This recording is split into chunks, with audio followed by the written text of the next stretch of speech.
Thank you. Thank you, Maya. It's a pleasure to be here, and thank you to the Observer Research Foundation for inviting me. I have the distinct pleasure to moderate the post-lunch panel, which is always the most difficult. Panel is like batting number 3 in a cricket lineup. So I will try to make the most of it and hopefully keep you all awake, and I hope you're all caffeinated. But this is an excellent panel, so I don't think it should be too much trouble. Maya's already introduced them, but we're here to really talk about the issue of political populism on the one hand and its links to violent extremism. And in many cases, particularly when you see the news coverage and social media coverage, there is a tendency to conflate or confuse or link in many ways these two phenomenon of political populism, which we've seen that is on the rise around the world in different forms, and violent extremism. So hopefully what we'll do in the next hour or so is look into the relationship between these two distinct phenomena, and then also involve all of you in a discussion. Before we begin, I think it's useful to maybe perhaps explain or elaborate about what we mean when we talk about populism today. The term populism is thrown about a lot, often in a critical manner against any kind of policy measure or any kind of party that someone does not often agree with. But I'd like to use the terminology or framework developed by the Dutch academic Cas Mud. And he describes populism as essentially about the belief that in the purity of the people in contrast to the corruption of the elite. And again, that's a very broad term, broad way of looking at it, but I do think it captures a number of different and sometimes contradictory trends that people describe as populist.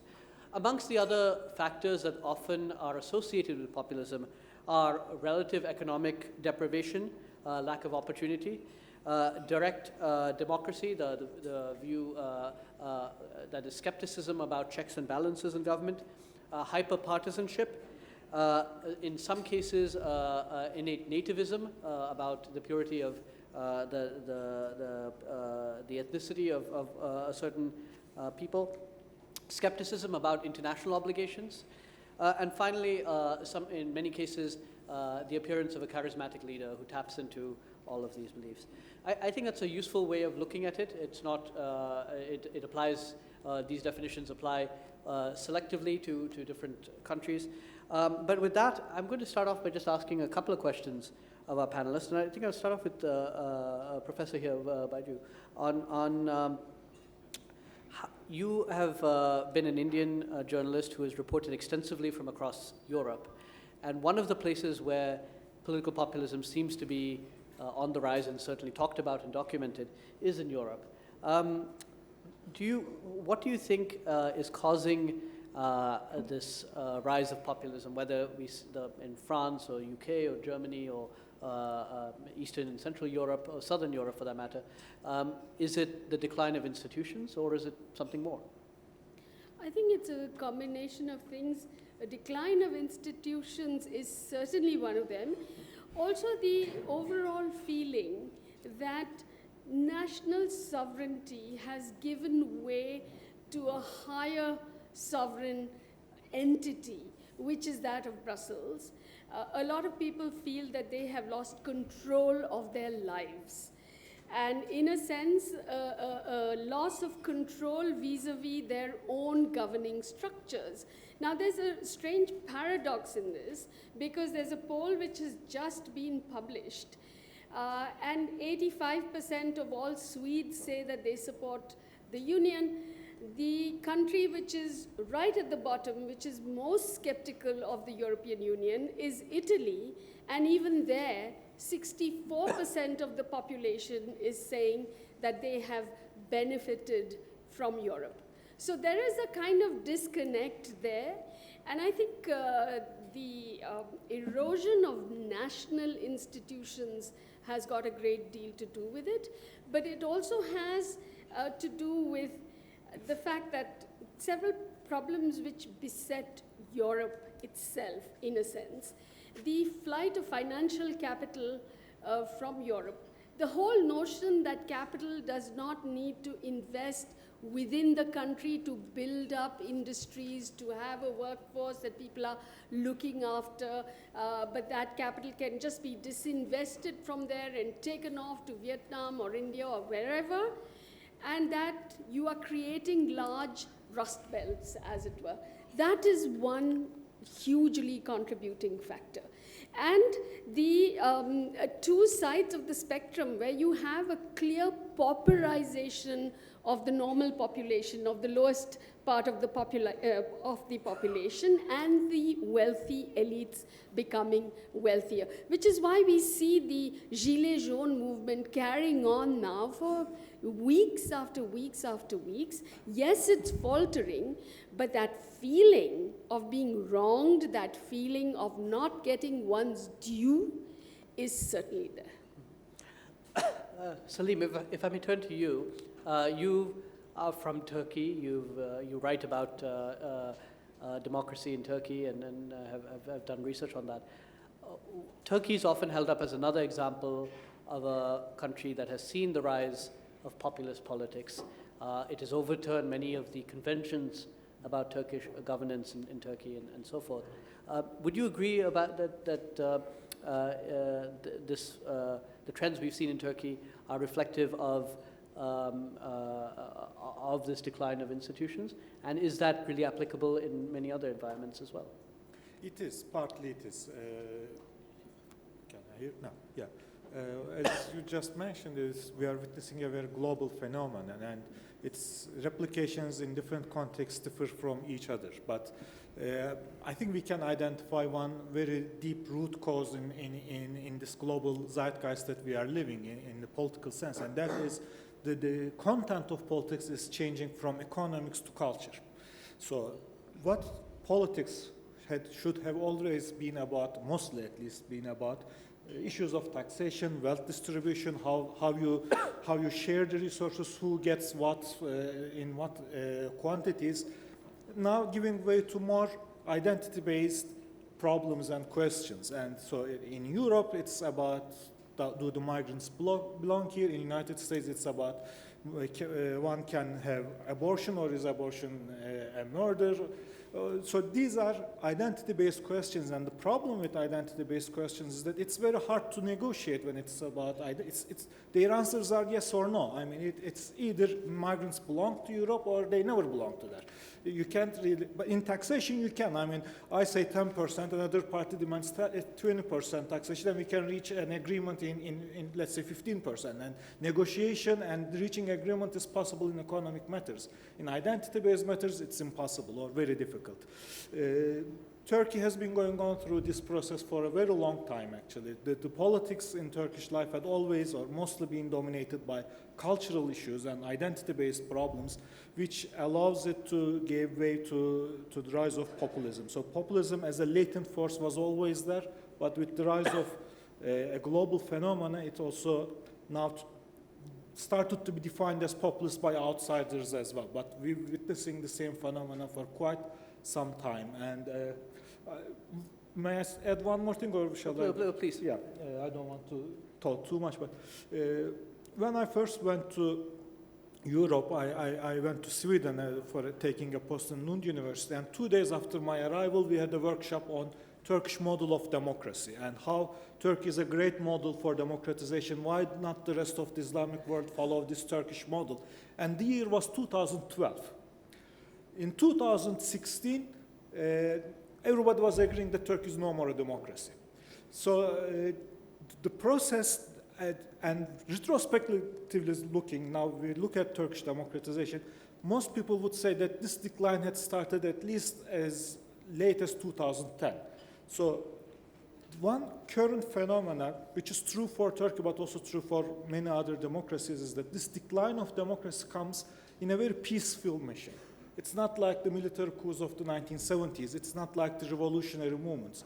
You don't really understand when you are a democracy and when your democracy has collapsed. And that's what happened pretty much in Turkey. It happened in a very slow by slow process that even today, if put 10 academics from Turkey and they would not agree on at what date Turkish democracy has collapsed, because it has been such a long and slow process. And that's threatening the global world, and so this is a warning for all democracies that are facing populist regimes. And what enabled this slow process is just what you said, the decline of institutions. And because decline of institutions doesn't happen overnight, decline of democracy doesn't happen overnight either.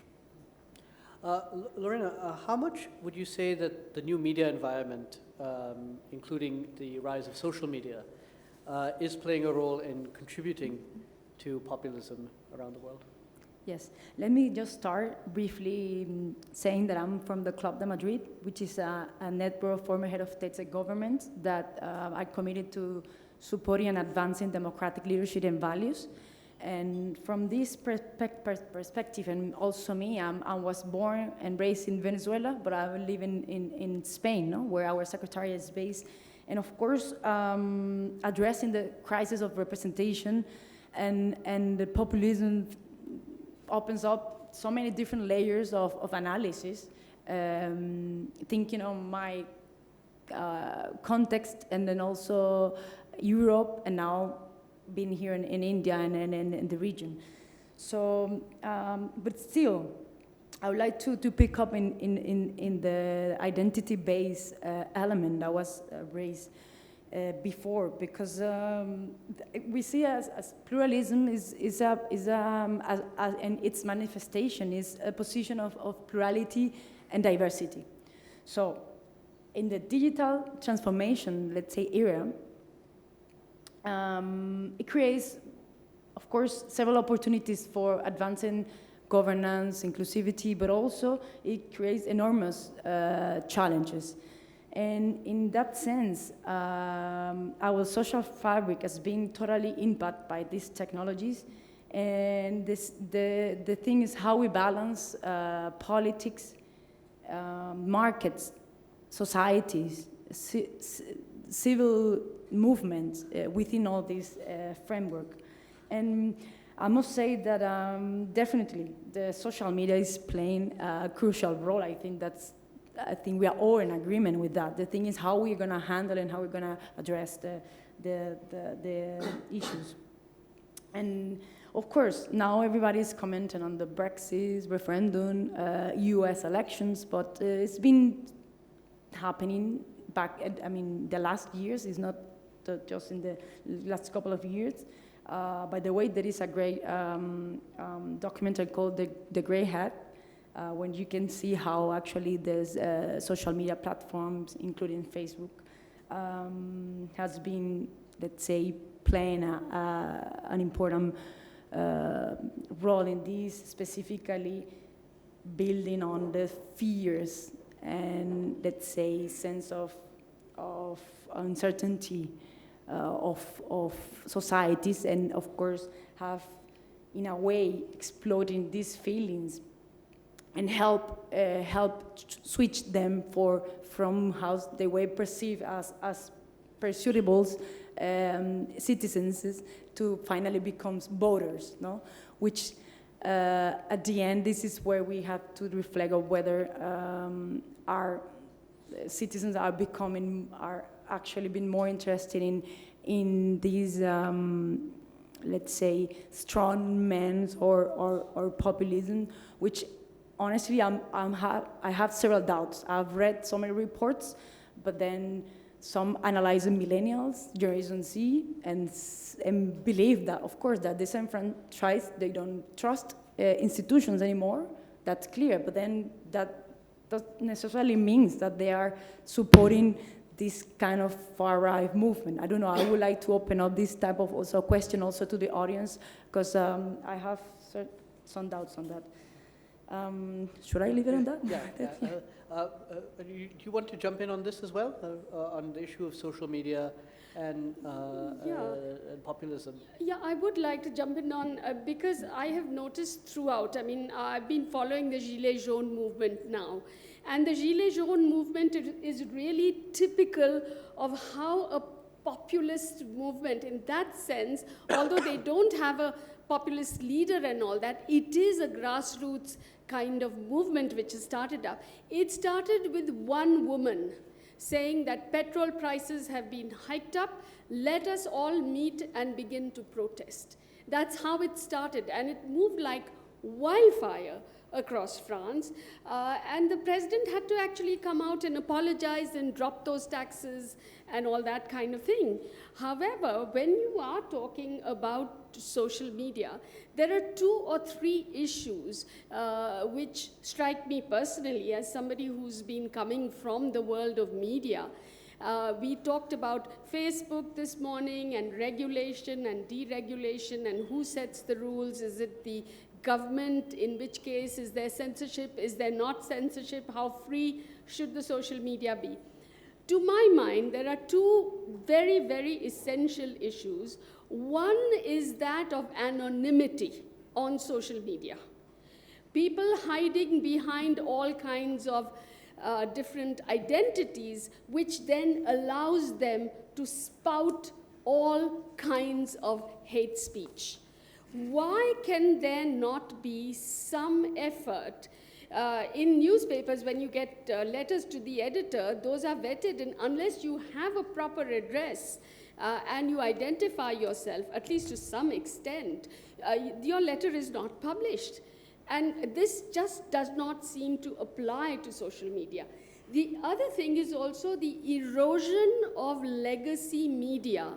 And legacy media is being short-circuited with these strongman leaders going directly to the public. So they're saying the filtration process that used to take place before no longer exists. There is no way of verifying if what you're reading is true or not true, if it's fake, if it's not fake.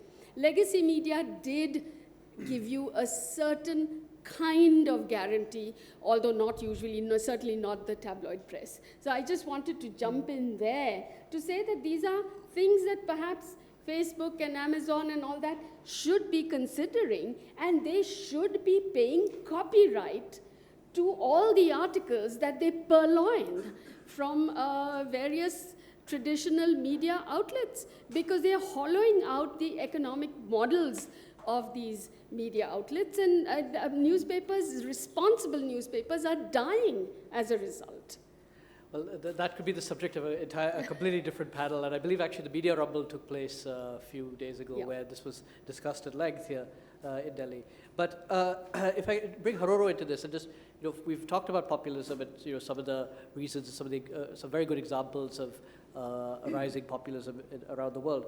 But the links between populism and violent extremism are, again, somewhat tenuous on the one hand. Which is the cause, which is the effect? How much is one causing, one influencing the other? So with that, I'd like to turn to Haroro, if you will, and you've worked in a number of different capacities to deal with issues of violent extremism, both from a civil society point of view and from a counterterrorism point of view. So how do you think the rise of political populism is linked, if at all, to violent extremism? I will, firstly, thank you to the organisers for the invitation to be here and the opportunity to speak with this excellent panel. I guess the background that I bring to this is before getting into academia in 2014, largely as a researcher, I spent almost 10 years working in counterterrorism operations and then transitioning over to kind of defence strategy and policy. I think that the last, almost 2 decades worth of counterterrorism policy and strategy, the kind of legislative changes, I think they've had a profound impact on the kind of dynamics that we're talking about here today. September 11 was seen as this moment of historical rupture where the way that the world was perceived suddenly changed with this one event, that somehow that this fundamental truth about the way the world is and the threats that are being faced was kind of opened up by this event. Whether you agree with that idea perhaps will largely shape whether you agree with what I'm about to say. But that's what it was largely seen as. And I think that you then see the kind of transitions that belief drives. Counterterrorism moved from certainly a peripheral public policy issue, even a peripheral national security issue, to the absolute centre.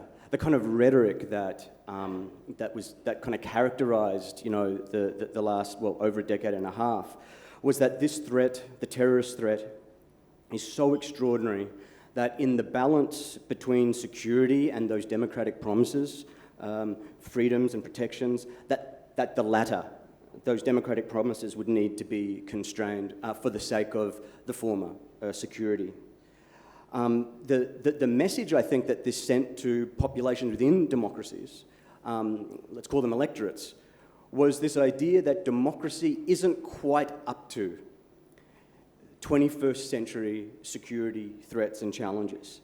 That this idea that that the population should trust the executive with these extraordinary powers, the dilution, if not the actual withdrawal of certain democratic freedoms and protections.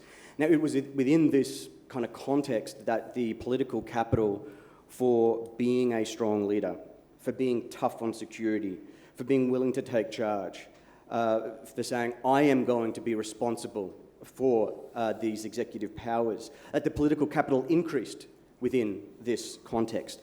So it's hardly surprising, I'd argue, that after 2 decades of this, trust in democracy has been shaken, and that populist leaders, even in democracies, have had success, surprising success, if not actually finding themselves in power. There was a 2017 Pew Research study of that kind of polled populations in democracies, and it found that a quarter of respondents believed that rule by a strong leader was good. It found that over 50% are either less committed to representative democracy or would consider non-democratic options. Now, I don't want you to kind of hear these trends in 2017 and think, okay, well, that's a snapshot of recent history. This is actually part of a much larger, broader trend, what has been described as the global democratic recession. Now, I won't kind of bore you with all the methodology and conceptual kind of background here, but I think it's important we think about this. From 1975, the number of democracies was either steady or increased each year. There was also, parallel to this, a trend in increasing levels of freedom, and this was largely due to this third wave democracies through Africa and Asia. Now, since 2006, there was no net expansion in the number of democracies, and there has been a decline in freedoms. Now, there are some that will argue that, well, after several decades of increase, this is the natural steadying process that would occur. But there is another argument here, which is that this idea of democracy is in decline, that we're part of a recession in democracy. Those trends that I described, those post-2006 trends that I described, they can be linked to largely those third-wave democracies, failures in democracies in Asia and Africa, problems with governance in that third wave resulting in freedom levels declining.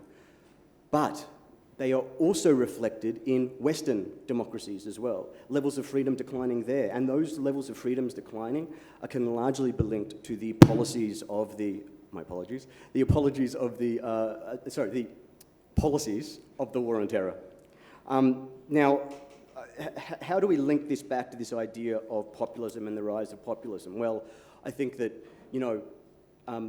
the policies and strategies of the last 2 decades have helped to kind of sow the seeds for this diminution of trust in democracy, this idea that, well, we actually do need strong leaders to deal with these problems. But I think that there is a much larger dynamic here, and that is that over the last 2 decades, this is a period of absolutely extraordinary change. The kind of technologies which my fellow panelists have spoken about has driven this very rapid globalization, some would call it glocalization, around the world. Now, what has that meant? Well, it's meant that the sense of uncertainty that human beings have about their life, the perceptions of crisis that they have about their life, have increased. And so you're not actually seeing just these kind of parallel dynamics working kind of siloed from each other. They are interacting with each other. So these issues with violent extremism, the same issues that violent extremists will seek to leverage, that sense of uncertainty, that acute sense of crisis, happens to be the same type of psychosocial and strategic factors which populist leaders seek to leverage. And I think that the definition that you started this panel with was, I think, perfect for making that connection. And that then naturally raises some really significant challenges for us as we think about how do we address both of these issues. Excuse me, before turning to the panel, I just want to ask one question to Salim. How, you look at the other end of this, how would efforts at countering violent extremism actually help with addressing issues of populism, in your view? Yeah. Well, populism is basically about anger. When we see populist movements, we see that people are angry about something. It's usually couched in elite terms, that it's anger against elites, but it's also anger against a community. A community is particularly stigmatized and became the target of that anger, and that anger mobilizes the populist movement, and it gives its political strength. And throughout the world, what we see is people are very angry in general. And Pankaj Mishra has defined our age as age of anger. And there are some reasons why people are so angry. But anger and violence are two different things. You can be angry and it's not a crime. For instance, your anger might be irrational. I get angry when my favorite soccer team loses. It's irrational, but it's not a crime. But it would become a crime when I go and start to punish my fellow players or the other team or the followers. That is where most counterterrorism policies focus about. And that's what we've heard, for instance, a lot until this in the early panels. How do we prevent angry people to commit violence? That's of course an important thing, and that's what security apparatus should focus a lot. But also we should focus a little bit about how we prevent people becoming so angry, or how we can institutionally and legitimately constrain this anger, or channel this anger through democratic and legitimate means. That's a topic that we usually ignore.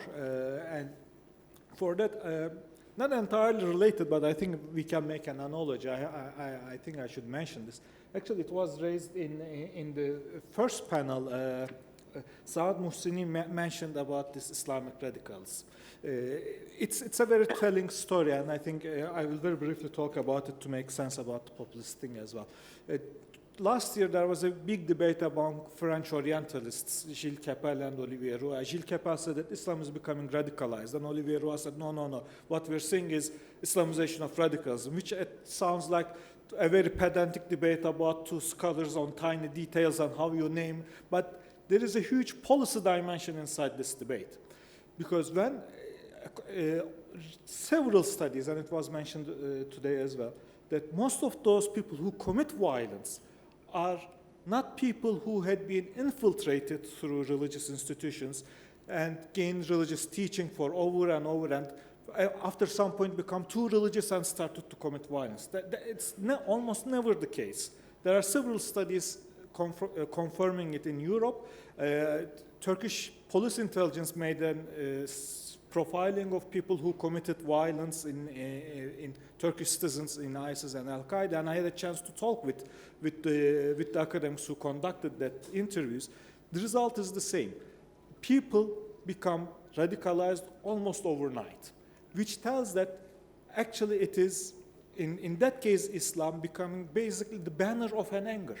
So there are people who are angry for whatever reasons, because they are insecure for whatever reasons. In the interwar period, their color was brown. They supported fascist movements. In 70s, they raised the red flag. And now they are raising the green flag. And now in the developed West, I don't know what's the flag of it, but they are following these white supremacist movements. But in all of these violent movements, ideology is not the determinant. Ideology is basically what gives a flag to these insecurities and angers. And if we want to address this issue of violence, we also need to address the insecurity of the people. Yeah, but just one little thing there, just to take up on that yes, you can have insecurity and you can have violence and all that, but there is an intentional manipulation of that anger. Yes, Which yes. leads to, without that intentional manipulation, you will not have the kinds of populism, the kind of hate-filled tweets and everything else that we are really witnessing. But- so there is. But I'm not sure, I mean, there's certainly examples that, including events in the news recently, that people can point to as examples of that. But as a broader trend, one could also make the case that the links between populism and violent extremism are still quite tenuous, in the sense that, say, two of the countries that had some of the largest numbers of ISIS foreign fighters, Morocco and Tunisia, are not really associated with populist politics, right? So you have, I mean, again, if you look at where there is actual, that anger is boiling over into actual violence versus where there is organized or unorganized populist movements, it does not seem like there is a strong correlation across the board, even though there are cases, and the issue of white supremacism in the US with the shootings recently is one case in point. Yeah, but you need not necessarily have jihadi violence. You have Sure. all other sorts of violence. And you have white supremacist violence. You have the National Front, which is going around coshing people. You've had the neo-Nazis coming in and burning people's houses. There have been several cases of death and other things. So, the violence is not just limited to a kind of jihadi ideology. I think the ideology can be vehicled, or that becomes, as you say, the banner for something, for that boiling anger and the grouse and the discontent and all, which is there. And that discontent is due to various factors. Sorry, I also was going to add that, not to push back too firmly on the examples that you used there in terms of the ISIS foreign fighters, but while you didn't see populism necessarily in the aftermath of the foreign fighter surge, those were countries that were characterized by an authoritarian kind of regimes, Yes, and this kind of thing. absolutely. So Yes. while I don't agree that there is necessarily a connection, I think that in those case studies, It's a there's probably something. Sure. So we'll open up to the floor. We have about half an hour for questions. So I see. Can I Oh, yeah, just sorry. add Just something yeah, quick? please. We'll open up. Just picking up on the identity-based crisis and how the whole populism and its manifestation, of course, in authoritarianism, dictatorship, and so on. I think the critical argument around this debate, at least from our point of view, is, of course, what can we expect from democracy? Because it's it seems the only, and the values and the whole global governance architecture, including economy, politics, and of course, in this case, technologies, no? How it is because of the issues of leadership, consensus building, and inclusiveness. Those are, from our point of view, the entry point to actually address everything that we have been discussing today. And in the first panel, we addressed the issue of leadership, and I think it's a critical element. But also, in a sense, what kind of leadership are we looking at, and how we can perceive it today, taking into consideration the rise of far-right leaders, the racist, or simply totalitarian, dictatorship authoritarians that also came to powers and actually just transform the whole, let's say, constitutional and democratic infrastructure and institutions that prevent a society to actually reinforce all these identity and historical clashes and erupt into this form of polarization and violent extremism.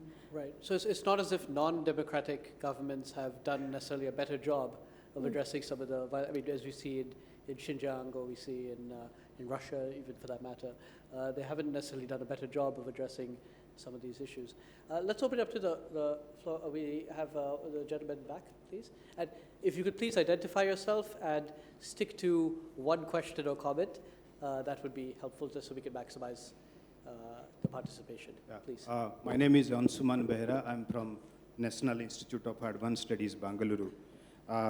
I have just one question. Let me problematize the ongoing discourse on populism. You know, one that Mr. Salim also touched upon it, that populism has been there, but in a latent form. Now, drawing on this, if I can say that as we are experiencing or witnessing more public participation in terms of their number in the decision-making process, okay, is it safe to argue that the existing elite is slowly losing or getting a sense of losing their monopoly over the resources that they enjoyed? Sorry. Which elite is losing? The existing elites, be it yeah. political or intellectual or otherwise, you know, and they're slowly losing their monopoly over the resources, you know, that they had the monopoly over the years. You know, if this is the thing, is it, you know, an alternative argument I'm just, you know, offering, is it also to say that the existing kind of discourses or the apprehension on populism is rather a manufactured kind of narrative? That's my question. Thank you. Maybe we'll take a few questions. So, sir, in the front.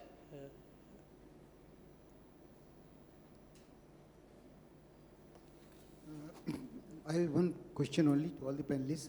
Don't you think that the general societal degradation in democratic countries means decline in moral and ethical values is leading to violent extremism? And the need of the hour is that, and there may be different reasons for different countries, to identify the reasons why the societal degradation has taken place and address those issues without getting into political debate to control the violent extremism. Maybe we'll take one more question before going back to the panel. Anybody else? Or we'll just address these two. So actually, perhaps the first one, Salim, if you want to take that, which is, you know, is the elite losing its relative power or its monopoly on power? Is that necessarily a bad thing? I mean, that is, I think, what was underlying that question. Or is that, in fact, resulting in a more truly democratic future?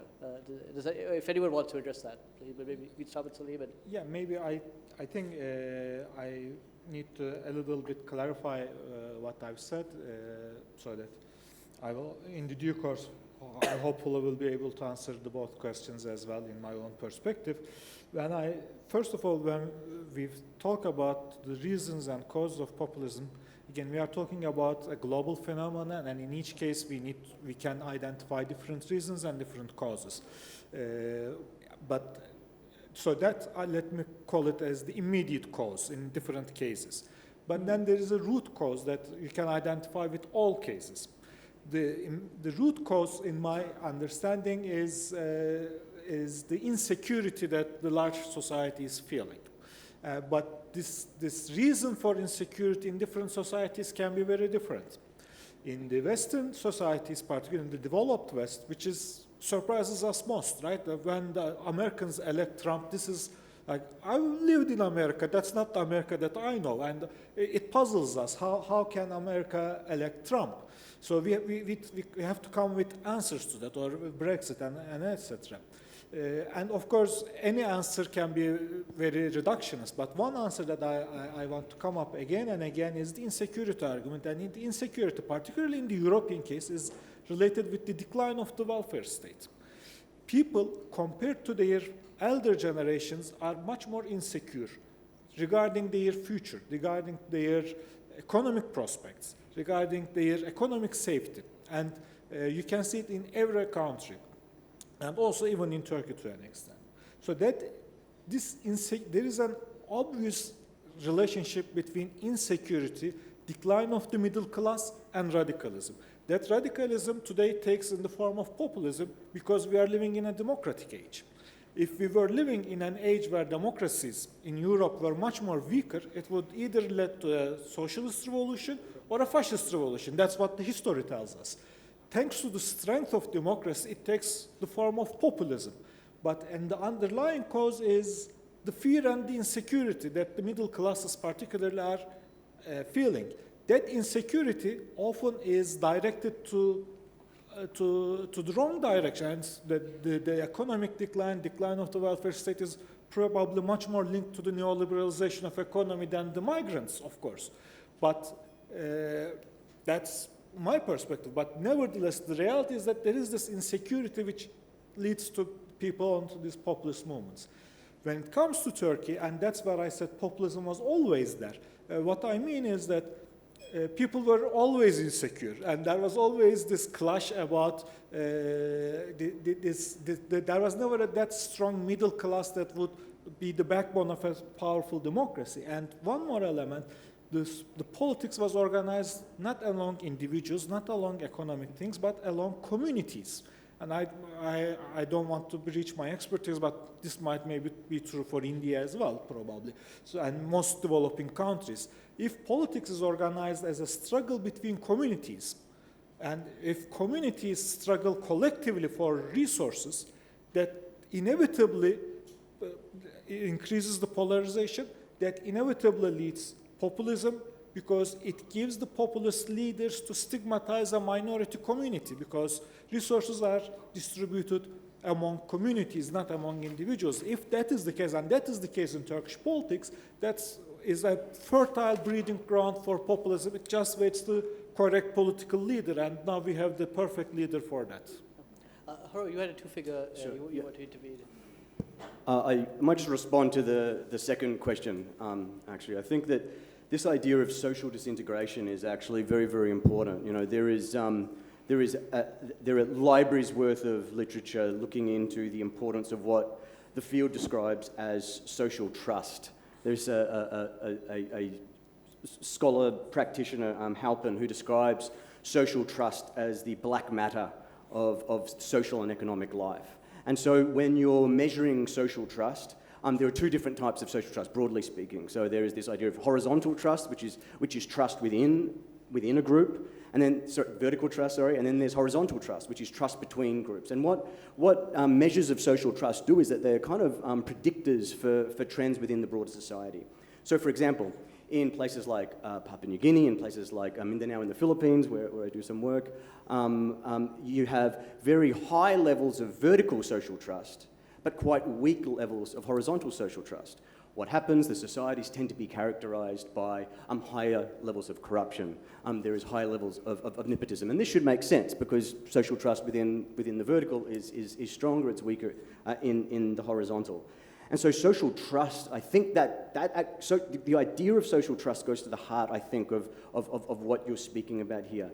And it then, I think that we have to really appreciate the power of not just this concept, but how we can kind of ensure that policy and strategy goes to reinforce that. I also think that social trust becomes a vulnerability which our adversaries seek to undermine.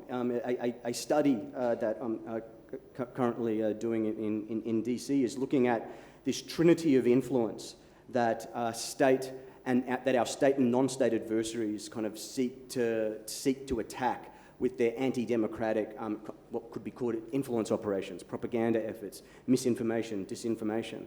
And this trinity is social trust is one. The second is satisfaction with and engagement with democracy. And the third is trust in authority or trust in expertise.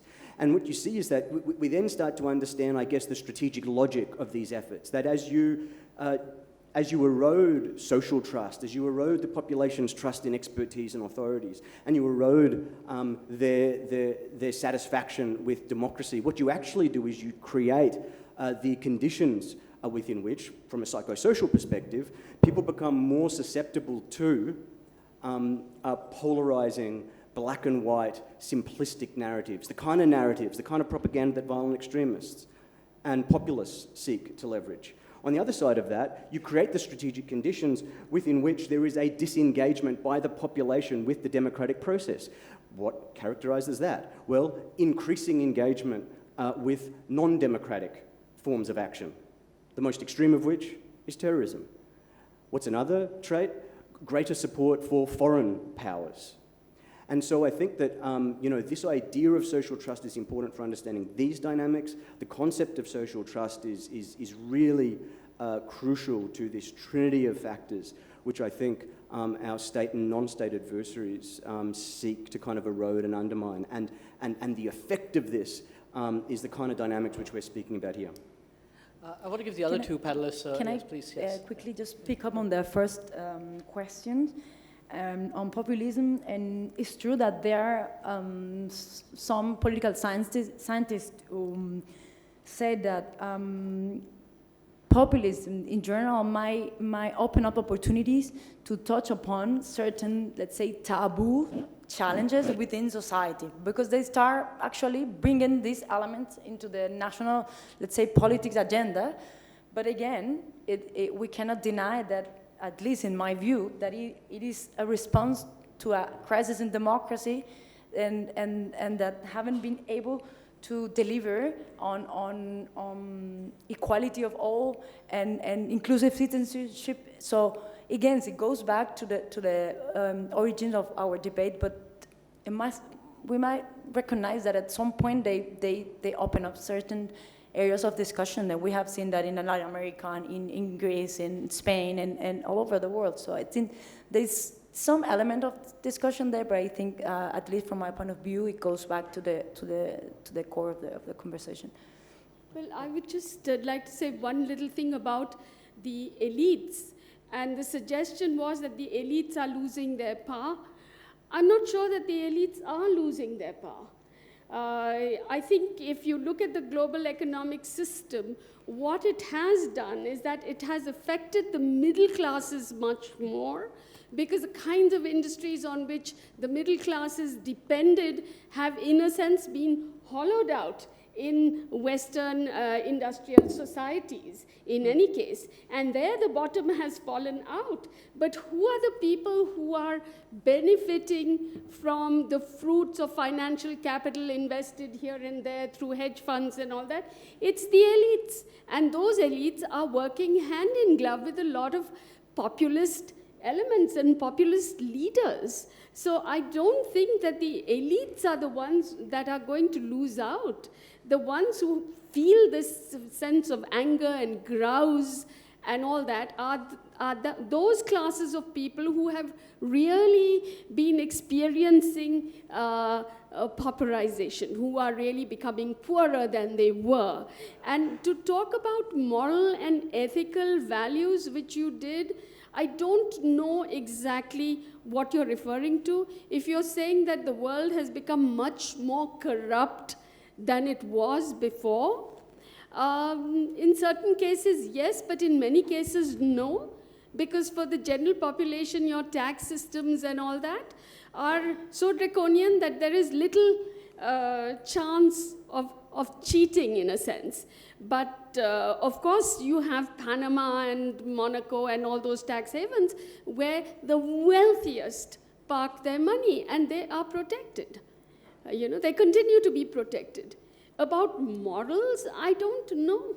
I mean, if you're referring to the LGBT movement or things like that and calling that moralistic, I have no comment to make there. But I think if you're talking about corruption and the loss of values in the economic sphere and the political sphere, I don't think there is that much of a change. I think there is a certain lack of rectitude as compared to the times gone by, but that's also because the discourse has become much more upfront, and that upfrontness has been permitted by things like social media.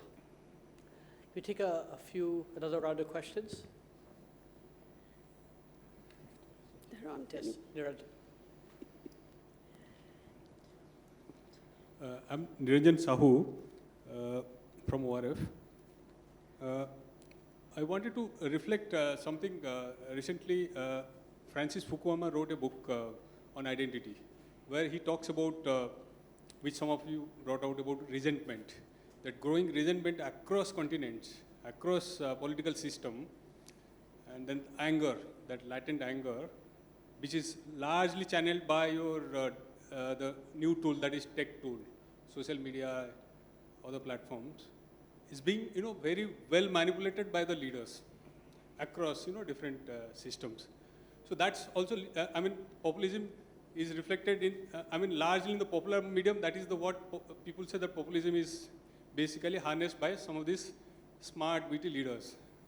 But if you look at actually the real structural issues, like economic transformation, the way it has shaped in last 30, 40 years, especially through neoliberalism, which has given rise to inequality.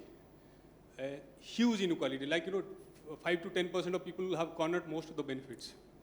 That's one, which is also giving anger.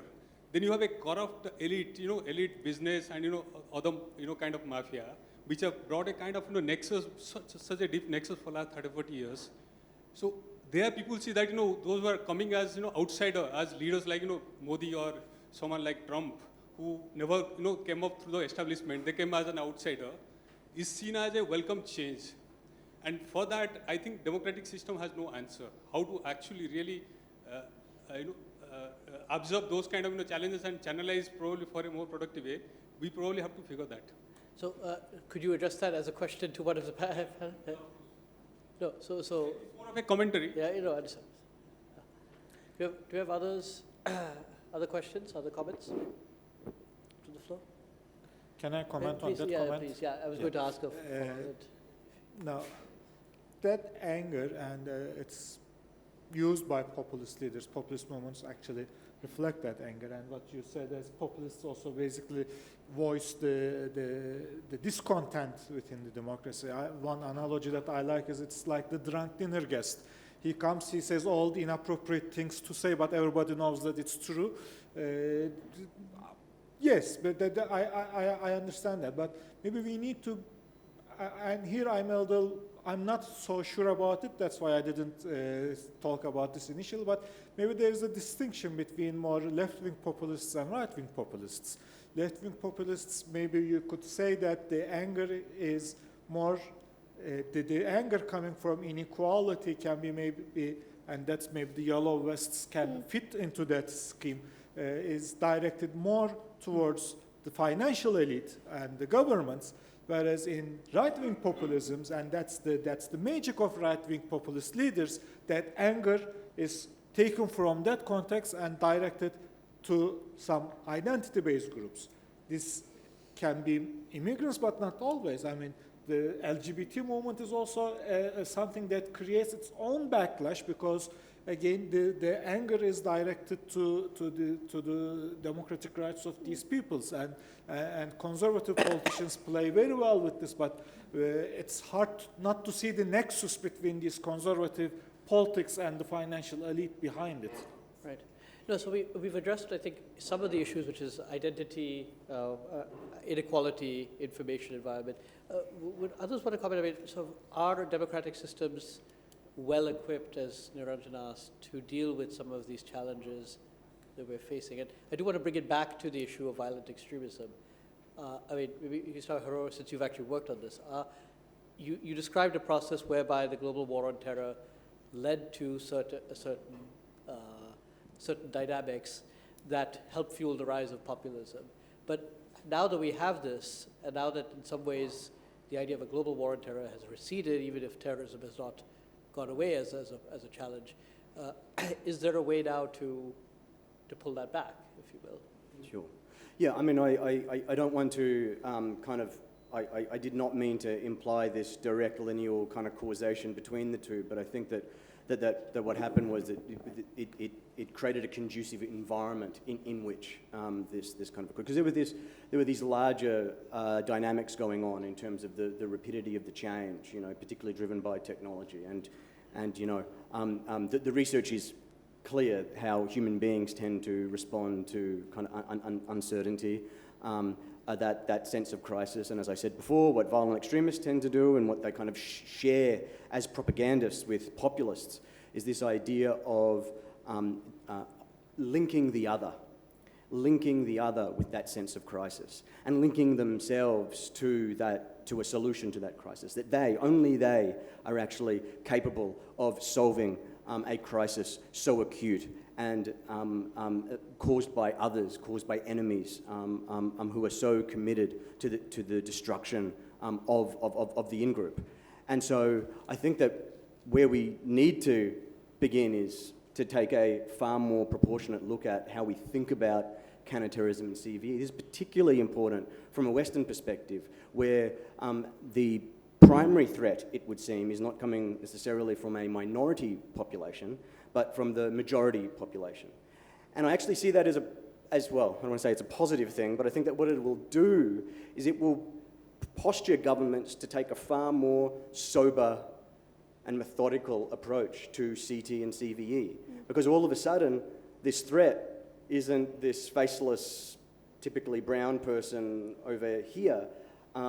It is emerging from the majority white kind of population. Now, I don't say that, like I would not say that about any other threat, that it's not that every white person is a threat, but rather that the propagandists, the violent extremists, seek to appeal to that larger population.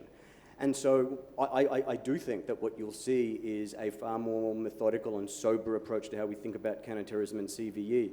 In addition to that, we need to come to terms with what these technological changes actually mean for society more broadly.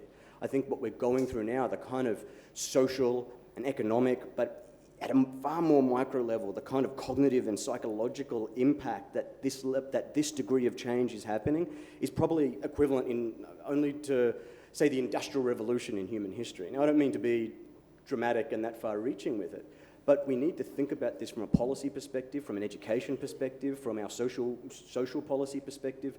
How do we actually equip human beings to deal with the world as it is today? Because as someone like Zygmunt Bauman kind of reminds us, this liquid modernity isn't going anywhere. The wars of recognition aren't going anywhere. We have to equip human beings to live in the world that will now define them. There's also, just one more thing, maybe Lorena, we can get your views on this. While Salim made a very good distinction between right-wing extremism, right-wing populism and left-wing populism, we haven't seen at least too many incidents of left-wing populism, at least in recent years, resulting in violent extremism. Now, there is a history of this in the past, obviously, including in Europe and in Germany and other places during the Cold War. But at least of late, we haven't seen. So are there a different set of concerns, even though we have seen a rise of left-wing populism, whether it's in the US or UK or even Greece, I think is perhaps the best example, should we be also concerned about that resulting in violent extremism down the line? Is that a blind spot?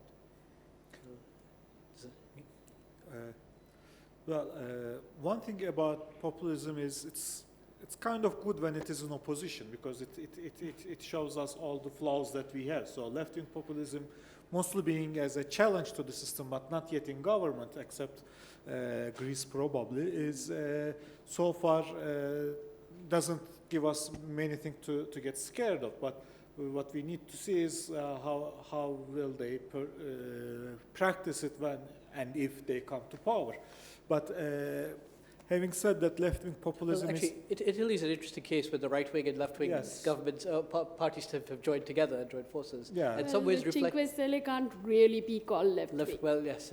They're center-right yes. more than left-wing. But if I understand left-wing populism as primarily a critique of the global financial elite, I think its tendency to turn violent is much more limited because it's much more difficult to turn violent against the global financial elite as opposed to turning violent against immigrants and powerless minority communities. So in that sense, I don't think it's that big a threat, at least yet. I think in answer to your question, and to the question as to where the solutions might lie, there has been a lot of academic work also done about a new kind of social contract that has to be instituted. Now, what are going to be the constituent elements of that social contract are something that need to be examined. But one of the suggestions which has been placed on the carpet and which is fairly considered is giving people a universal guaranteed income. That is one of the ideas that has been floated, and I pick up from where you left off about the revolution that is coming in, and the revolution that is coming in because of artificial intelligence and the entire thing is going to see many types of jobs again being wiped out. So we are heading towards another kind of capitalistic technological revolution which is going to wreak a lot of havoc. And we have to see that coming. And in order to see that coming, I think there has to be a redefinition of democracy, pushing back the democratic recession and putting into place a new kind of social contract upon which a lot of people are thinking things out at the moment. Lorena, did you want to jump in on this? Yes. Taking on the social contract and the revolution, I think also there are opportunities, but also the risk of starting looking more into this, what some author called digital authoritarianism, for instance. So there's a bulk of let's say, challenge that lies ahead. And I think an important element is to talk about these new ways of engaging this young population, these disenfranchised and vulnerable groups, and in a sense, leaders and from cross sectors, and also and civil society in general should start thinking on more attractive, let's say, mechanism to actually engage citizens and take them back to this democratic and, let's say, common and social area, and also start jointly building this social contract. I think it's the only way to actually address this this challenge and the uncertainty that was raised before, because no one actually knows how we can deal with the whole packages. So I think young millennials, the youngest generation, are crucial, and also as ISIS was very effective in doing, is to actually spark a movement, attractive, something innovative, even cool, because that's what they want. They want to rely to something and how to address this sense of uncertainty, lack of identity, and frustration that is worldwide. We can see that across societies. That's something I just wanted to add that to the question. Well, we're out of time now, so it leaves it up to me to just thank the panelists for what's been a very wide-ranging discussion. And so if you could please join me in a round of applause, and I'll hand it over back to all of you.